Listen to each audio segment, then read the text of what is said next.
Chers amis, bonjour à tous et à toutes. Soyez les bienvenus à la prière du matin. Avec une grande joie, nous commençons notre journée et nous disons au Seigneur, nous présentons au Seigneur nos besoins, notre louange aussi, nos joies.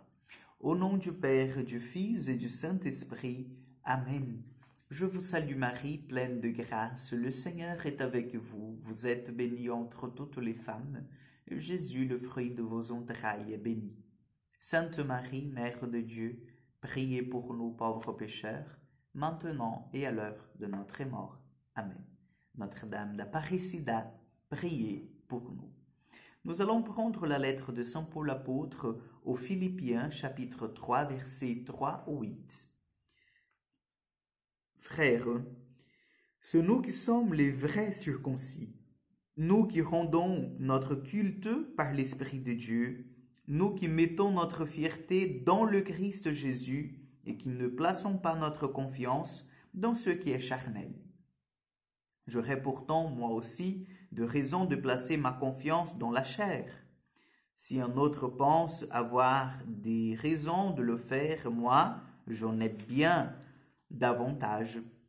Circoncis à 8 jours, de la race d'Israël, de la tribu de Benjamin, hébreu, fils d'Hébreu, pour l'observance de la loi de Moïse. J'étais pharisien pour ce qui est du zèle, j'étais persécuteur de l'Église. Pour la justice que donne la loi, j'étais devenu irréprochable. Mais tous ces avantages que j'avais, je les ai considérés à cause du Christ comme une perte. Oui, je considère tout cela comme une perte à cause de ce bien qui dépasse tout, la connaissance du Christ Jésus, mon Seigneur. Parole du Seigneur. Chers frères et sœurs, Paul vient aujourd'hui nous exhorter et nous apprendre quelque chose d'essentiel. Ce qui compte, chers amis, c'est la connaissance que nous avons du Christ dans notre vie.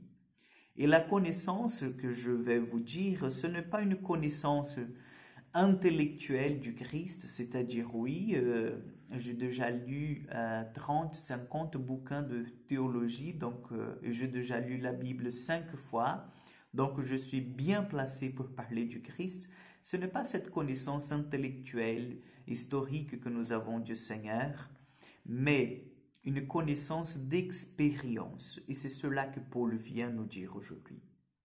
Il vient dire que les vrais circoncis, c'est-à-dire ceux qui sont séparés, ceux qui appartiennent au Christ, ce sont ceux qui ont eu cette expérience avec lui et qui ont tout considéré comme perte à côté de cet amour qu'ils ont découvert dans cette expérience personnelle. Vous voyez, il nous énumère toutes les choses qu'il avait, les titres qu'il avait auprès de la communauté juive, en disant, vous voyez bien, j'étais quand même considéré quelqu'un d'important, d'irréprochable. Donc personne ne pouvait en fait suspecter de ma fidélité à ma foi. Mais tout cela, tous ces titres, tout ce que j'ai combattu, je luttais pour avoir, quand j'ai découvert le Christ, j'ai considéré comme une perte. C'était rien par rapport à ce que le Christ m'a appris, à ce que je me suis laissé saisir par cet amour. Donc Paul vient nous apprendre quelque chose d'important, parce que nous aussi, nous pouvons nous cacher derrière nos titres de foi, n'est-ce pas? Donc en disant, ben oui, bien sûr, moi j'étais baptisé quand j'étais bébé, vous voyez. Donc, je suis communié, confirmé, je fais même ma communion solennelle, je suis marié à l'église. Voilà, donc je demande à mes enfants de faire le caté, je vais à la messe tous les dimanches, je fais ma prière du chapelet, je fais la prière de bénédiction de la table, je viens d'une famille catholique, maman, papa, toujours m'ont appris la foi.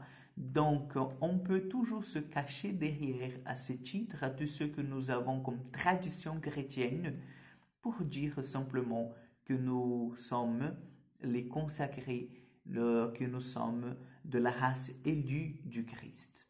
Mais, chers frères et sœurs, tout cela, si nous ne vivons pas de cœur Si ce qui nous motive, ce n'est pas une expérience véritable avec Jésus, cela ne veut rien dire.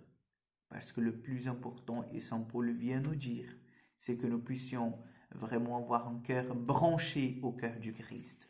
Et là, oui, notre baptême prendra le sens, et là, notre mission, nos familles prendra en fait un vrai sens, un sens qui vient de Dieu, et non seulement en fait de titres qu'on puisse dire aux gens que nous sommes bien placés. Donc, demandons au Seigneur aujourd'hui la grâce de la simplicité, la grâce de l'humilité, de suivre le Christ là où il nous appelle. Amen. Le Seigneur soit avec vous, que Dieu Tout-Puissant vous bénisse et vous garde, le Père, le Fils et le Saint-Esprit. Amen. Que Dieu vous accompagne, chers amis, et à demain pour encore une prière du matin.